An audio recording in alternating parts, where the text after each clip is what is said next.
Well, on the plus side, I am going to get to say hello to anybody that comes southbound on the trail through here. Okay, it is now rainy. I still have 40 miles till Wrangley. I'm pretty good on food. Unfortunately, I had another pair of underwear bust, so I'm now down to one pair that's functional. Seems like everything's just falling apart lately. The other thing I'm worried about running out of before I get there is just battery power for my phone. I'm down to 2 dots on the battery, and it tends to fall quicker once it gets to the halfway mark. I don't know how long it's going to take me to get to Wrangley. Original plan was tomorrow night, because Thursday night you can get a hotel there. Friday night and Saturday nights tend to be really, really expensive. Like instead of 80 to 100 bucks for a hotel, you're paying 200. So I don't know what's going to happen there. And there's some hostel in the area, but it has no power. And that's kind of one of the things I really need out of the stay. So it started raining sometime last night. No more trees fell, which is good. And I actually had to put my earplugs in because the drops were hitting so hard and it was waking me up. Right now it's just foggy and the rain's supposed to continue off and on for the next 2 days. As long as it's not a soaking rain, I don't mind this. Saves on the skin damage. So when I started out, I was actually keeping track of how many days of rain I had. And in the first 4 months, I think a quarter of the days were rain. And I just ended up dropping it eventually. This morning on the AT, brought to you by fog, wind, and wet rocks. Good times. Rocks have been a little bit slick here and there, but it's not too bad. This is where you start to be either happy or really regret your shoe choices. Because some of the light hikers people use out here are significantly slippier. I've been really happy with the Olympus as far as the grip they give with all the other components. Also, I swear I'm one of the happiest people out here. I run into other people and I'm like, oh, hey, how's it going? Isn't this fun? We're like running down rocks in the rain. Woohoo! And they're not smiling as much, so a lot of like grumpy faces. Well, here's the main version of a trail. Filled with squirrels. When I came by, a couple of them ran for it, so I'm guessing people were eating in there. It's not actually the wet rocks that are the real threat, it's these roots. Wet wood has a bad habit of sending you flying.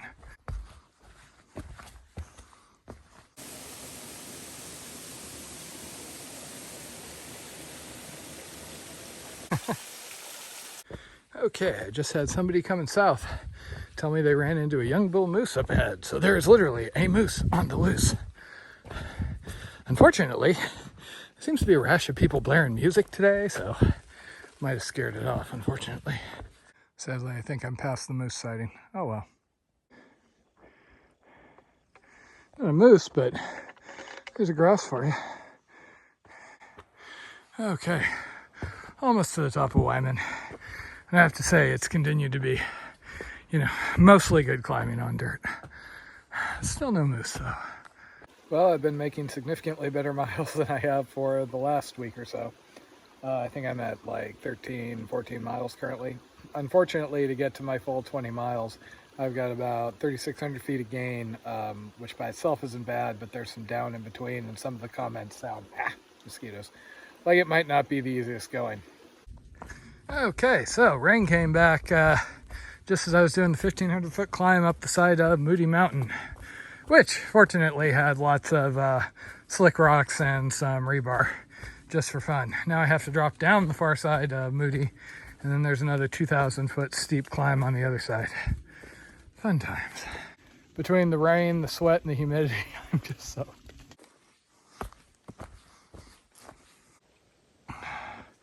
Ah, yay, more rebar.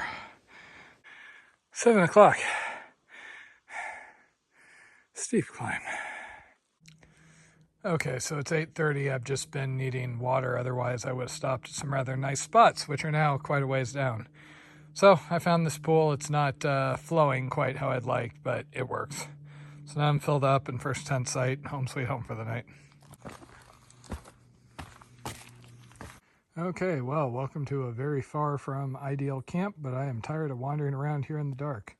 So, home sweet home for the night. You know it's going to be a fun morning when the first thing you do when you wake up consciously is reach for the ibuprofen. Okay, so yesterday was a bit on the rough side.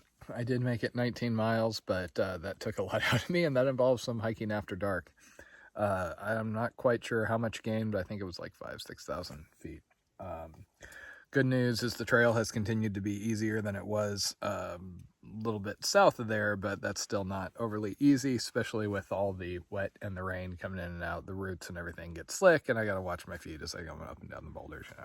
Probably should have just grabbed water at that last road, then I could have stopped at the overlook, right around dark. Instead, I had to push over the top of Old Blue in fog, wind, occasional rain, and the dark for, a while. Rangley is about 23 miles away currently. Tater's overruled my concerns, and she has a room reserved for me tomorrow night at one of the hotels, so I'll be able to go in and just take care of, laundry, charging, everything, because I'm going to be getting there on fumes as far as my battery.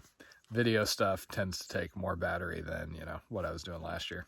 Unfortunately, per the weather forecast, heavier rain is coming in this afternoon. It's supposed to start raining and give me like a ½ inch, so that'll be fun. Hoping to make 15 plus miles today, and then I can do the remainder tomorrow, but we'll see. Depends on the trail, depends on the rain. There are a few things in life less appealing than putting on wet, muddy shoes and socks. Putting on a wet shirt and underwear is a close second, though. Personally, I've always found this is where kind of the real challenge of through hiking comes in.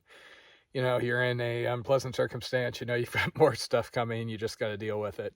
Haven't had a shower in like a week, you just feel bad, but you got to push on, because what else are you going to do? You're in the middle of nowhere. Okay, so here's my less than ideal campsite that I found last night. Trails up there. It works. This is the advantage of having a small tent. I can fit it pretty much anywhere. This is the advantage of having a semi-freestanding. Those poles are basically there, or those stakes are just there to pop out the sides, but it'll work without it.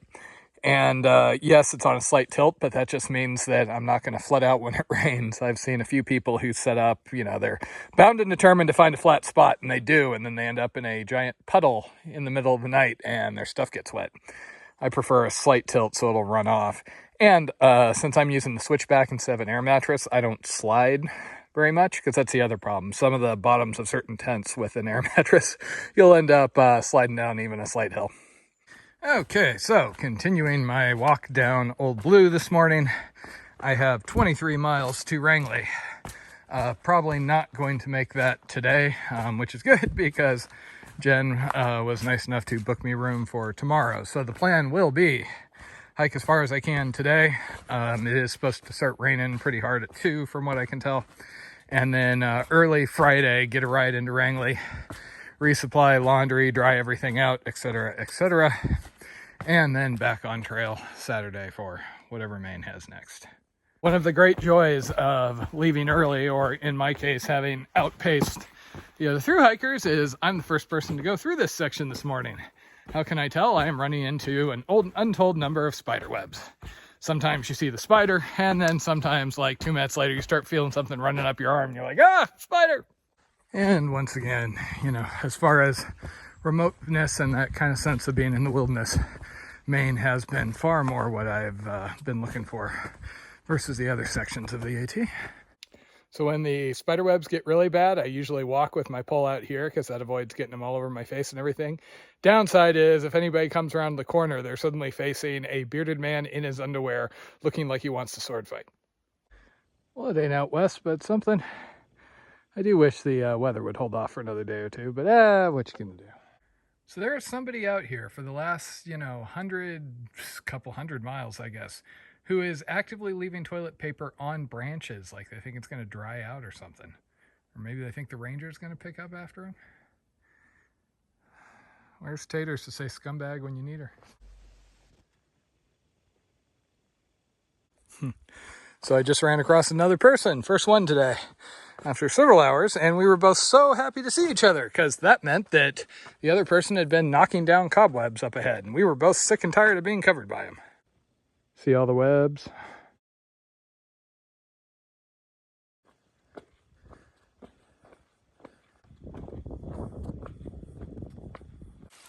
And right on schedule, here comes the rain.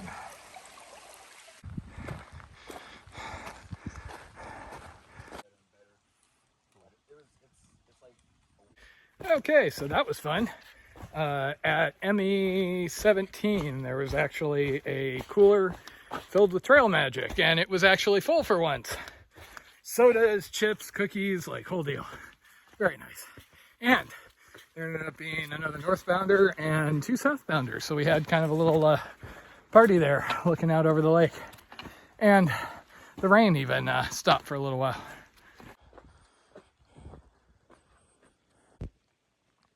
Rain's back and I'm just having a hell of a time with chafing with all the wetness today.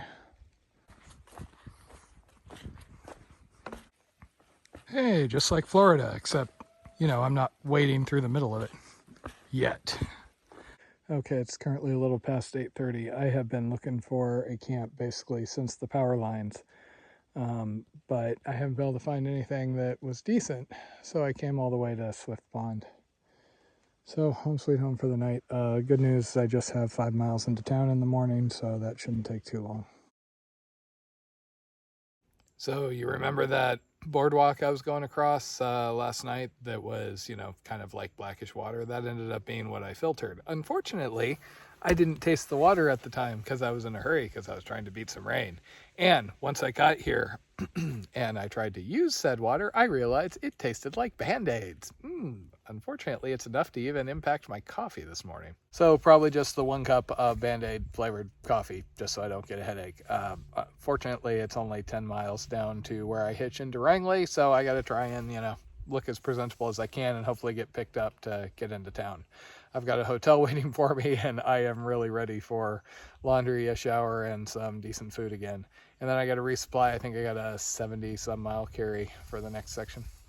That water was so bad, I barely choked down 1 cup of coffee, which is just sad. I did actually get up last night, and there's a pond over that way, and I went looking for water. The spring, which is the water source for this campsite, was like dripping and smelled like sulfur, so that really wasn't going to work. I would have been there for, you know, an hour plus. And for the life of me, I could not figure out a way to get down to where I could actually scoop water out of the pond. It was foggy and it was raining, and everywhere I went near the edge, there was mud, and I didn't want to wake anybody else up, so I ended up giving up.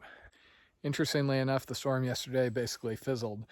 I got rain that was moderate at times, but it wasn't that bad, and there were periods where it was, you know, barely getting through the trees, so you know, that's why I generally don't just try and head for the shelter for the nearest rain. I ran into a couple of people that were just making a beeline and they were going to stop at like 2 o'clock in the afternoon because they didn't want to get wet. Having said that, my stuff is wet and that is a giant pain in the ass. So, you know, do what you will. So I'm somewhere past 3,900 miles as of this morning. And you would think that, you know, things would just work. I've seen pretty much everything at this point. But no, there's still issues that crop up. I was having chafing around my crotch yesterday, and it seemed like no matter what I put on it, it wasn't getting any worse, but it wasn't getting any better, so that was kind of a pain the entire day. And then my socks. Basically, I'd been wearing the same pair of socks for 4 or 5 days.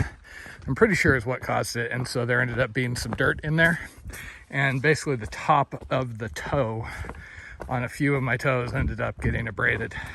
Obviously, I stopped and dealt with them as soon as I could. Next water source I came to, I washed my socks off. Didn't see much point in putting dry socks on since everything was wet at that point.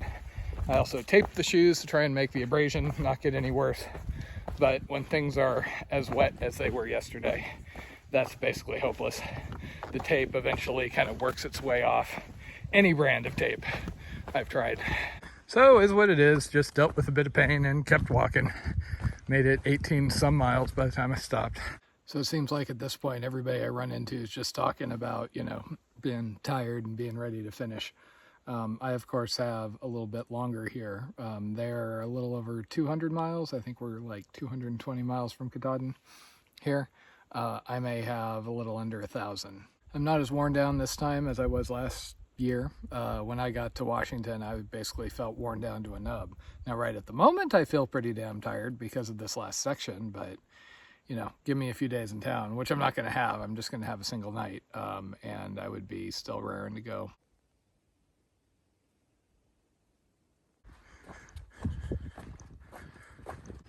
Okay, this is me. Now to see if I have any luck kitchen today. But last week it was so freaking hot. Okay, I am currently ensconced in my overpriced Rangeley hotel room, which I have spewed gear all over to dry, and I'm basically waiting till the morning to do laundry and everything because I am just beat. I wanted to be off my feet. The one exception is I went across the street to get nachos, and then I went back across the street to get a burger, because there is no delivery in this town. Also, it looks like there is a hurricane that is going to hit up here. I'm starting to feel really targeted by all this weather, you know? Ah, well, home sweet home for the night.